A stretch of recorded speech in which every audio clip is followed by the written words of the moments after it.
Okay, I think we're going to start on time today and finish on time. So I just want to let you all know that this event is being recorded.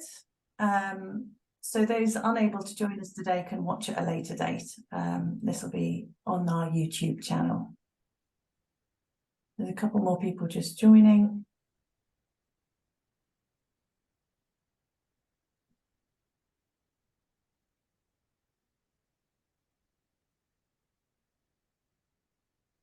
Wonderful. Okay, so I'm going to start. We're really excited to welcome you all today from whatever part of the world you're watching and listening from. We want to welcome also those of you who are watching on demand. This webinar is today titled The Great Global Nurdle Hunt 2023, Making an Impact. I will be your chair for today. My name is Cath Gunby and I'm the Executive Director of Fidra. And my colleague from the Nurdle team, Danny Whitlock, will be walking you through this webinar this morning. And Jamie will be in the background sorting out all the tech. So that's our team today. We will be looking at what nurdle pollution is and how to make an impact. We'll be looking at what is the Great Global Nurdle Hunt, and we'll also look at some social media around the nurdle hunt. If you have got any questions, please do use the chat function during the webinar. Just to let you know, the Q&A session at the end of all the presentations will not be recorded. So that just to let you know that. If you're watching on demand and you have got additional questions or you feel there are things that haven't been answered, please do email Fidra on info@fidra.org.uk and the team will get back to you. Fidra have been running the nurdle hunt for 10 years now, and this body of evidence and data has been instrumental in pushing pellet pollution up the policy agenda. And we were delighted a couple of weeks ago to see pellets have made it into the zero draft of the plastics treaty, for example. But there's still a lot of work to be done. And with all plastic in the world starting life as nurdles, it is important to map the scale of the problem in order to influence policymakers that can regulate and bring in measures to reduce this pollutant. So this data and this information from the Global Nurdle Hunt is really vital. We would like to really appreciate all the dedicated volunteers who have already completed over 6,500 hunts around the world, collecting vital evidence and stories from impacted communities. Without this evidence, it's really hard to shine a light on this particular issue, which can have such devastating and chronic impacts on our environment. Fidra would like this great global nurdle hunt this year to be bigger and more widespread than ever before. So we will launch the results during the Global Plastic Treaties negotiations to maximise interest and exposure. We need your help, obviously, to gather all this data. The Great Global Nurdle Hunt will take place in the month of October this year. I would like to encourage you all to take part and to log your results on the website. There is an accompanying participant pack and links will be put in the chat. I can see Jamie's busy doing that, thank you. On our website, there's lots of information and useful resources as well, so you can organise your hunt more easily. The Great Global Nurdle Hunt can also be used alongside your existing campaigns for education or different community events that you've got going on. It's a really great way to engage the community in doing something positive and raising awareness of pollution and environmental issues. If you've not already, please do visit our new Nurdle information hub. Again, the link to that will be put in the chat. It's specifically for NGOs and community groups, and it provides really useful information on different solutions and actions that are taking place across the world, and how you can use this data to push for your own change in your own countries. And if you want to share information on the hub, please do let us know. That's what it's there for. And do follow us on social media for updates throughout October. And I think probably I've talked enough. I'll let Danny give us an introduction to nurdle pollution. Thank you, Cath. Yeah, you've run through so much. Please do stay on the line. So what is a nurdle? I think that's probably the best place to start. Hopefully a lot of you are already familiar, but if you're not, nurdles are small, round plastic pellets, and they are the building blocks to all plastic material. They are melted down to make all sorts of plastic products, from bottles to sachets and food packaging, even your wheelie bins. Every year, trillions of nurdles are produced, and they are the size of a lentil, so they are already a microplastic when escaping into the environment. But how do nurdles get released into the environment? Industry is spilling nurdles throughout the plastic supply chain. Plastic is escaping into the environment at every stage of that supply chain before it's even made into anything, which is a huge waste of resources. So we have the infographic here, which is a simplified version of the plastic supply chain, and it demonstrates where nurdles are likely to be leaking out of the supply chain. Spills can happen on a variety of scales, from mismanagement during manufacturing, which can result in nurdles escaping into drains, or even shipping disasters, which are much, much more disastrous to the environment in like an acute, quick sense. The environmental risks of nurdle spreads far and wide, and it can cause harm to a wide range of animals. They look remarkably like fish eggs, and some research has shown they even begin to smell like food because of the algae which can grow on their surfaces. So research has shown a range of animals have been found to ingest nurdles, including fish, which can lead to starvation and death. In addition to this, the impact can be felt by local communities and fisheries. So it's a really large-scale environmental problem. And unfortunately, it is happening at on a global scale, because the primary plastic trade is global. This means, as we speak, the likelihood of plastic pellets and, well, millions of plastic pellets being moved within and across continents by a range of transport is extremely high. Here on this infographic, we have 5 key regions explored in our most recent report, authored by Oracle environmental experts, which shows that Europe and Asia were responsible for most imports and exports of primary plastics. And in addition to this, the report also found that nearly 446,000 tonnes of pellets could be lost to the environment every year. So it's a big problem. With plastic production on the rise, there is this increased risk that the movement of pellets along major transport routes could have a huge impact on countries that have little involvement in the plastic industry, but heavily rely upon tourism. Here we have 4 major spills along this singular shipping route between Saudi Arabia and China. And what's most interesting is that 2 of these spills, this one in Dubai and this one over here in India, happened in 2023. What is worse is no one is liable for the spills, and it is often left to communities and NGOs to manage and clean up pellet spills, which is a near impossible task. Some pellet spills have happened more than 10 years ago, and communities are still experiencing the effects of these plastic pellet spills. I also think it's really important to note on this map here is that a couple of countries are highlighted in a pink colour. So we have Thailand, Vietnam, the Philippines, and Sri Lanka here. And these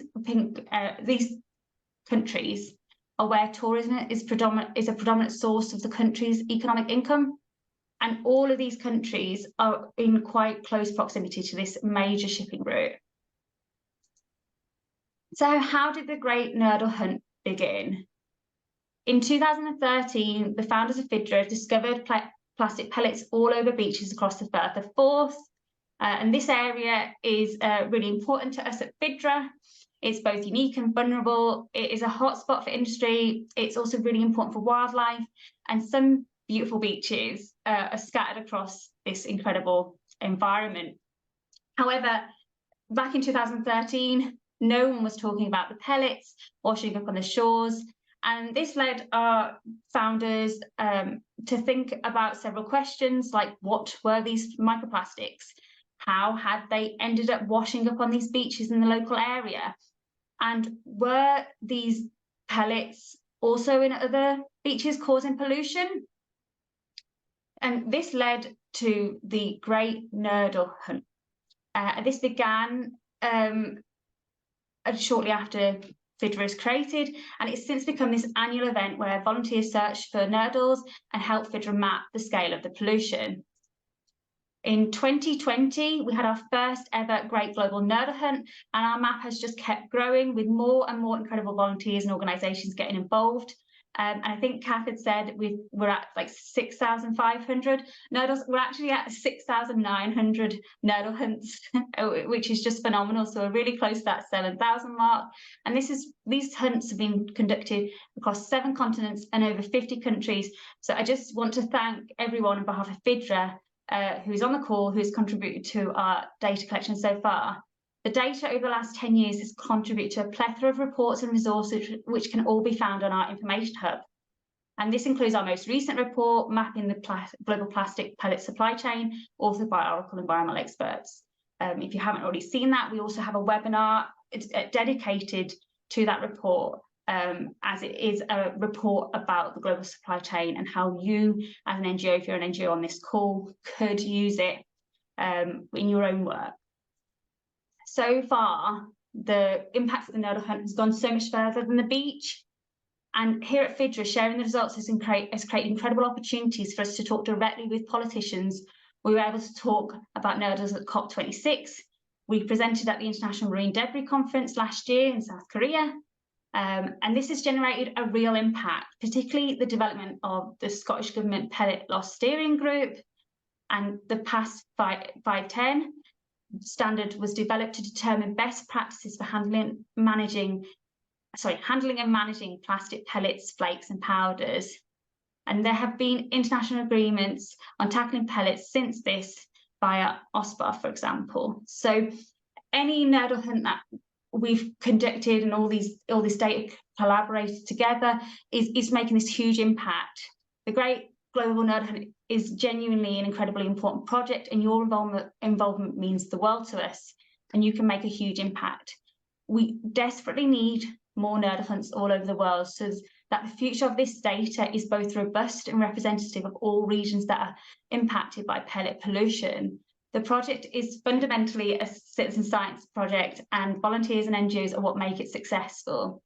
There is so much you can personally gain by volunteering, whether you're going to the beach with your family, joining forces with other organisations, or taking the plunge to organise your own community-led nurdle hunt. This global project would look excellent on your CV. This is my little sales pitch, but it would. The skills you learn from organising a hunt are transferable, and most importantly, getting outside and participating in environmental advocacy can truly do wonders for the soul.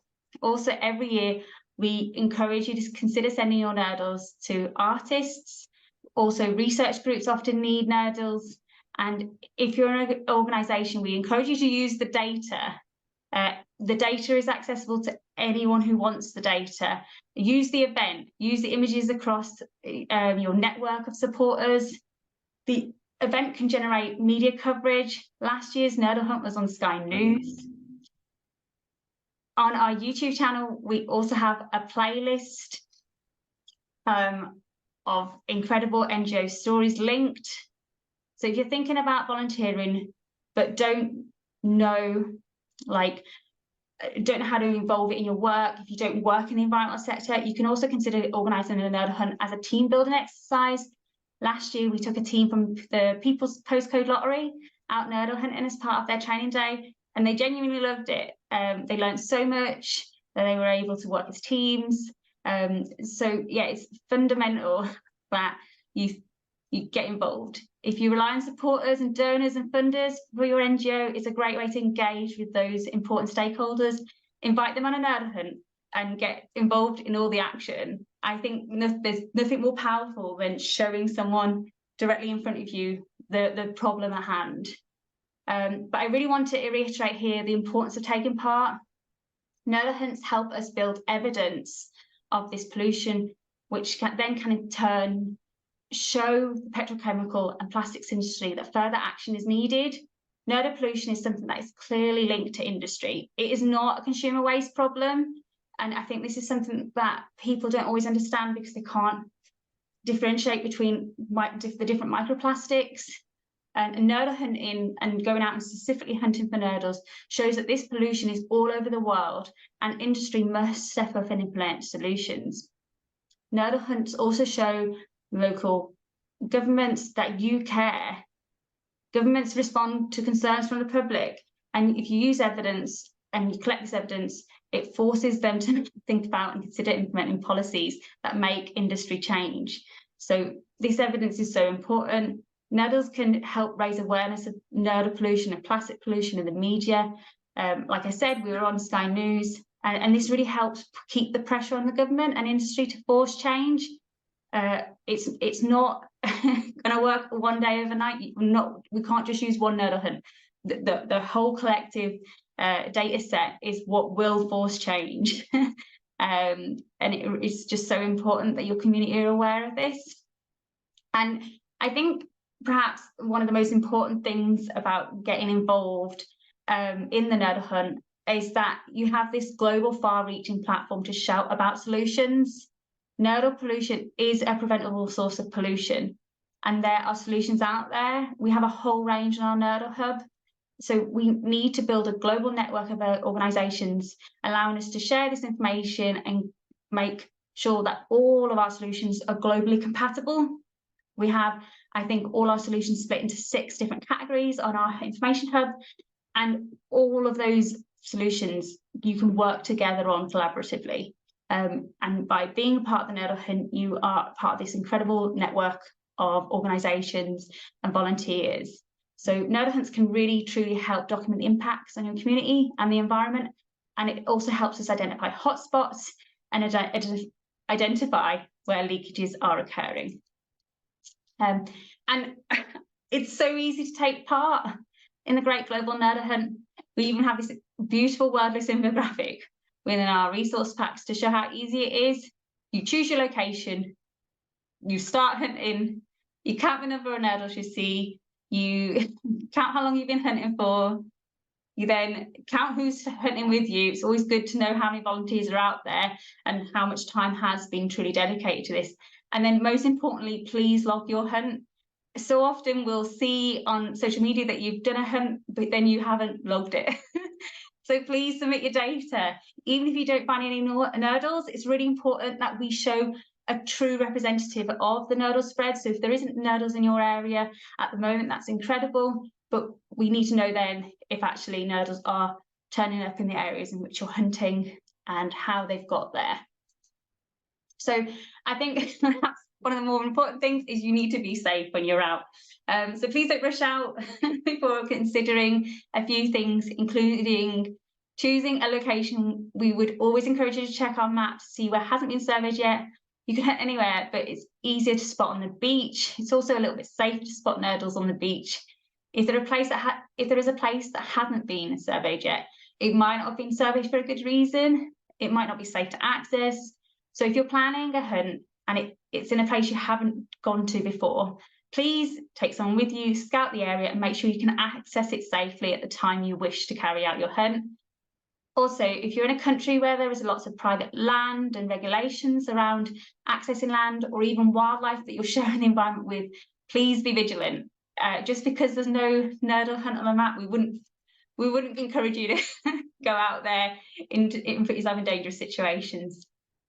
Also, I think when choosing a time, tide times is so important to consider. Nurdle hunting is easiest after a high tide because the nurdles tend to cling onto other debris that's washed up on onto the shore. Also, I wouldn't necessarily recommend going out at high tide. We would want you to ensure that you're safe. And a few common sense things: please check the weather in advance of your nurdle hunt. If you're doing a group event, choose an accessible meeting place and wear appropriate clothing. Especially here in Scotland, a beautiful day can still have an incredibly cold wind, and we've all been caught out in it. So safety first. And I think people always go, do I need to collect the nurdles? And that's definitely not something that we at Fidra would ask of you. You only have to count the number of nurdles you find. But we understand that many of you will want to remove the nurdles from the environment, especially if you're doing your nurdle hunt alongside a beach clean, for example. So we would simply remind you that nurdles absorb toxic pollutants from the ocean. If you're collecting and removing nurdles, we encourage you to wear gloves, maybe even take tweezers along with you to remove them from the sand, because it can be quite tricky. My fingers are definitely too stubby to collect them without tweezers. And I'd also recommend you wash your hands after you have touched nurdles or any other marine litter when you finish your nurdle hunt. And if you do collect your nurdles, we have some advice in our participant packs, which we will link in the chat, to artists and researchers to send your nurdles to. But this is also available on the Nurdle Hunt for individuals who aren't part of an organisation in our taking part area. So there's lots of information about where and how you can use your nurdles. And if there are any artists on the call, please do let us know if you want nurdles sent your way. We will add you to our website, our social media, and our resource packs to help you. So finding your first nurdle is incredibly hard. I don't know about Cath, but the first time I went nurdle hunting, I just couldn't see any. Really incredibly small.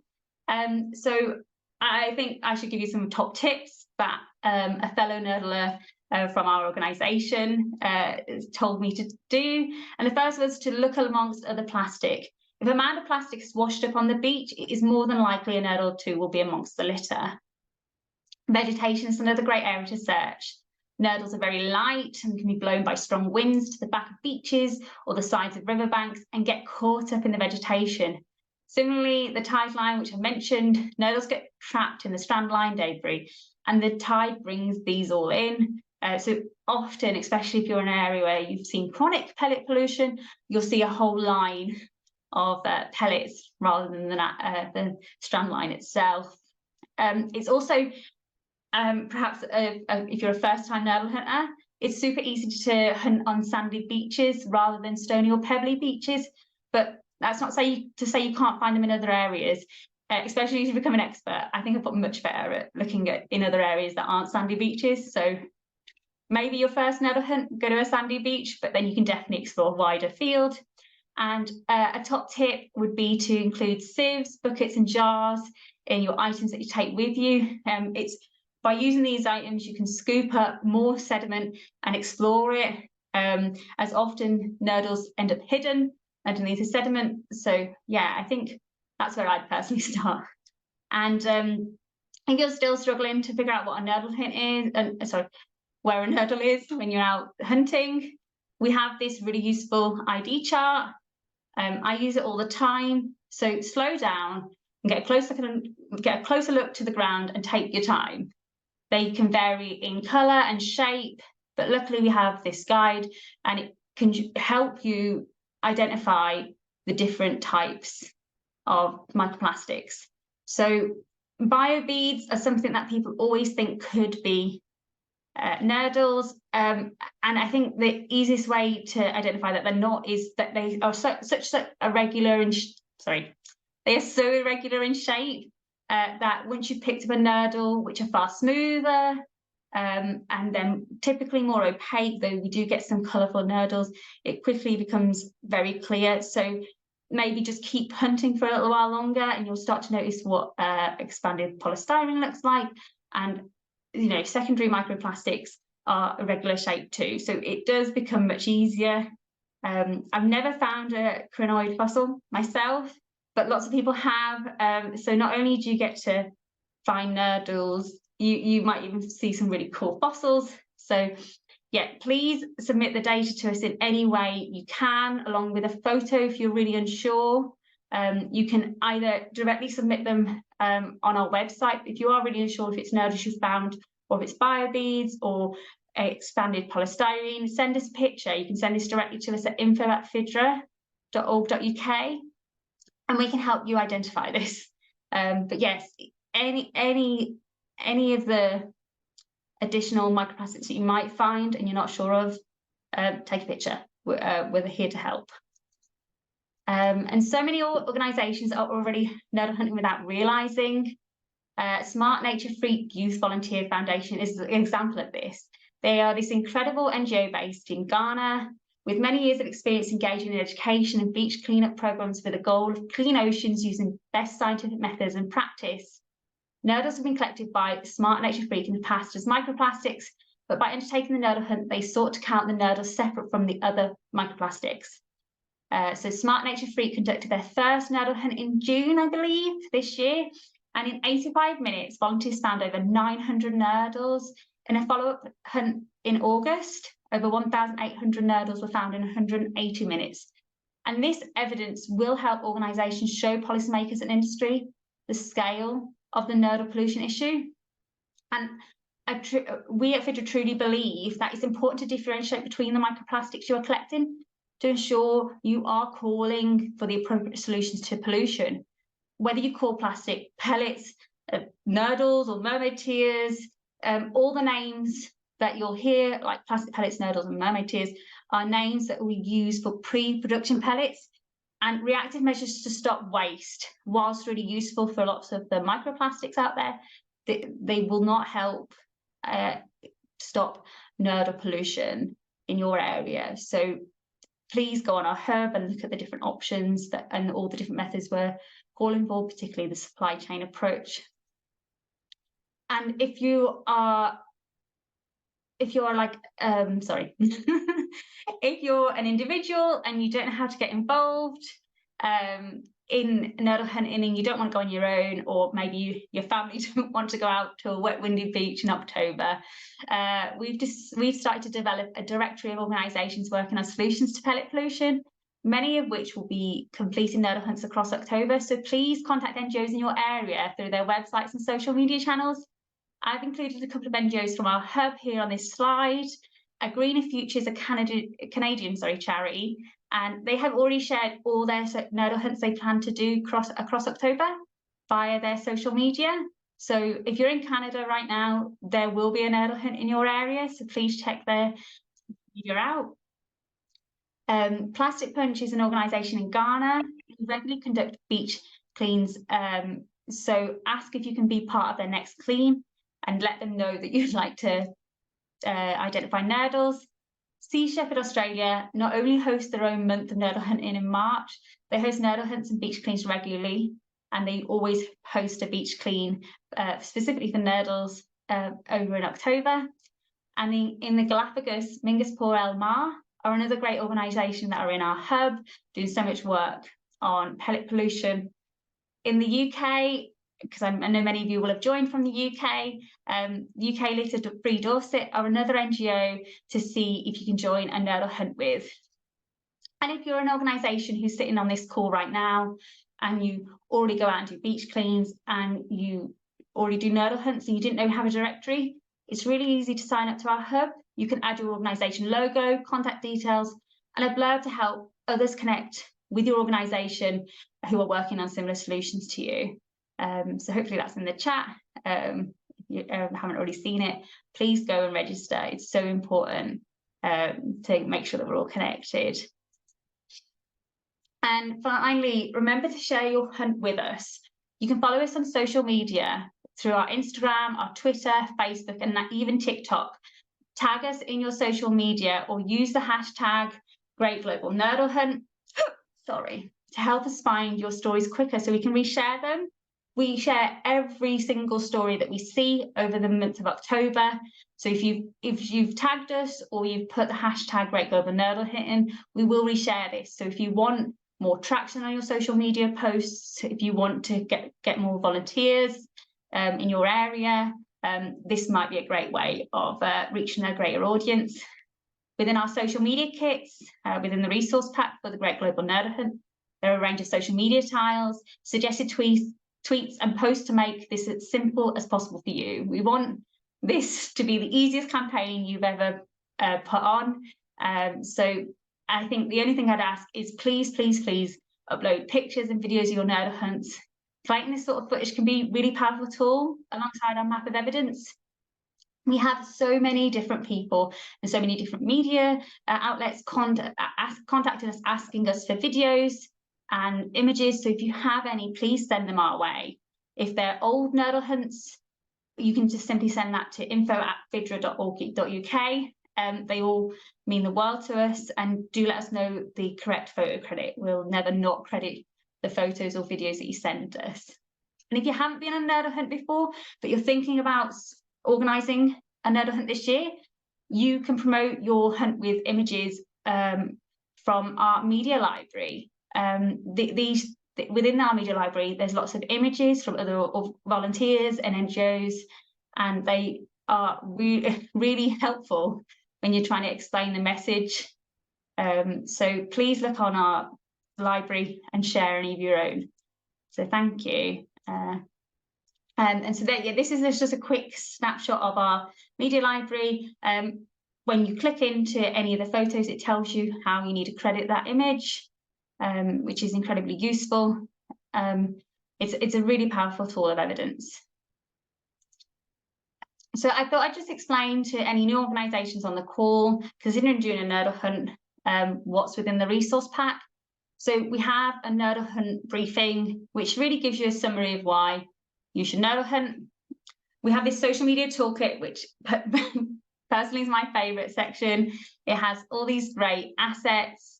It has a big poster that you can use and share in your area, as well as all the beautiful social media designs that have been created by our designer. You can add your logo to any of these, but please do not hide our logo.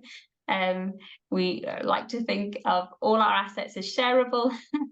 There is also a top tips for hunting, which includes the link to the downloadable ID sheet that I showed earlier, and links to our most recent social media masterclass webinar is also linked. And this will help you promote your Nurdle hunt, especially if you're newer to social media.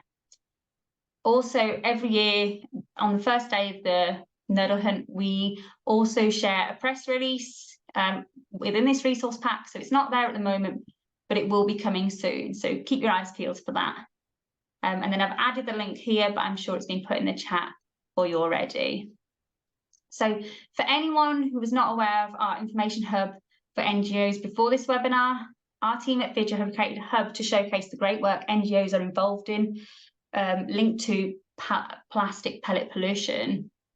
It includes up-to-date information on the Global Plastics Treaty, including our Inc. 3 submission, created by one of our great team members, Jamie, who's providing tech support today. A news item with an update on the progress associated with all the work fauna and flora have been doing to get pellets classified as harmful with the IMO will be going up shortly too, so keep your eyes peeled for that. It's also the first place we add events and updates to, including new reports, infographics which you can use in your own reports, and images. So if you're working on a solution and want your work to reach a larger network, please contact us at Fidra at info.org.uk so we can add links out to the great work you are also doing. We just want this to be somewhere that captures everything that everyone's doing, and we can just shout about each other's successes. So I just want to close this presentation confirming that there will be 2 more webinars later in the year directly linked to this year's Great Global Nurdle Hunt. The first will be sharing the results of this Global Nurdle Hunt alongside our 10-year report, which will include impact stories from organisations and volunteers and information on solutions to pellet pollution. The date of that webinar will be released towards the end of October, so please watch this space. It's usually a really enjoyable webinar to go to because it shows you all the great work you've done, and it's like a real thank you from us. The second webinar that we have planned is perhaps another highly requested webinar like the social media masterclass hosted back in June. The webinar will be all about using the data from the Great Global Nurdle Hunt in your work. It will be a more technical webinar to support anyone who wants to use the data to create more detailed maps and graphs to support your work. For any organisation who is new to Nurdle hunting, all of our data can be requested through our information hub. There is a form you must download and complete, which you can then send back to our team, and we'll send the data out to you. So it's really important that if you get this data, you know how to use it. So we've heard you loud and clear. There will be a webinar on this. And for academic requests, please email our info box because our academic requests are normally a little bit more specific. So don't just send that other form back because we'll end up asking you more questions. So thank you so much for your time. I'll hand back to Cath, who will open the call up to questions, and I'll do my best to answer any questions you have about nurdle hunting, solutions to pellet pollution, and our hub, which is a really great resource. So thank you, Cath. Great, thanks, Danny. Thanks for doing that presentation. I think there was lots and lots of information in there. Please do contact us directly on the email that we've been giving out, which is the info@fidra.org.uk, and we'll get back to you. I think it just remains for me to wrap up. I won't take too long. I just want to thank Danny, especially for her presentations today, and I want to thank Jamie for supporting in the background, and for all of you for actively listening and participating. I hope it has encouraged you to participate and organise and get involved in the great global nurdle hunt during the month of October. It will be the world's biggest nurdle hunt, so please do get involved. Don't forget to upload your results to the website. And Fidra would like to take the opportunity to thank you all in advance for taking it. And please do pass on our appreciation to your volunteers as well who take part in this. We can't do it without you all. Don't forget to use the resources pack. Please do join the Nurdle network on the Info Hub. And we look forward to hearing your stories and pictures and videos. You know, that's what's to life. So please do upload those. And we will be sharing updates throughout October. So it just remains for Fidra to wish you a happy and safe nurdle hunting, and hopefully together we can raise awareness of this damaging pollutant and push for an end to nurdle pollution. Thank you so much.